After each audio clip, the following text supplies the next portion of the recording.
টুটুর বাড়িতে ঝাটিকা ভ্রমণ করি মাঝে মাঝে আমরা। রাস্তায় যাওয়ার সময় মজার মজার খাওয়া পাওয়া যায়। যারা ঝাল খান, এই সমস্ত জিনিস বাইরের খাওয়া পছন্দ করেন, তাদের জন্য তো খুবই ভালো। যাওয়ার সময় আমিও ওদের জন্য কিনে নিয়ে গেলাম, আমার জন্য ঝাল ছাড়া, ওদের জন্য ঝাল দেওয়া। খুবই ঝাল ছিল, কিন্তু খুবই মজা ছিল। বুট ছিল, চানাচুর ছিল, ঘুমনি ছিল, সব মিলিয়ে। তারপর গিয়ে ও সবুজের মাঝে এত সুন্দর জায়গাটা যে মন ভরে যায়, দেখলে প্রাণটা জুড়ে যায়। তাই মাঝে মাঝে গিয়ে আমরা এখানে পরিবারই আড্ডা বসাই, নিজেরা মজা করে খাই দাই, মজা করি, গাছ থেকে পেয়ারা পারি। আর এত সুন্দর প্রাকৃতিক সৌন্দর্য দেখে মন ভরে যায়। তারপর তালের রস, তারপরে খেজুরের রস, এগুলো তো যাই খেতে। তারপর নানা রকম ফুল, এত সুন্দর ফুল, এত গুছিয়ে রেখেছে।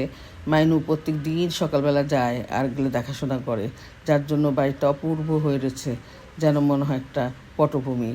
এত সুন্দর যে মনটা ভরে যাবে, যখনই যে যাবে তারই মন ভরে যাবে। আমি তো যাওয়ার জন্য পাগল হয়ে থাকি, সুযোগ পেলেই চলে যাই।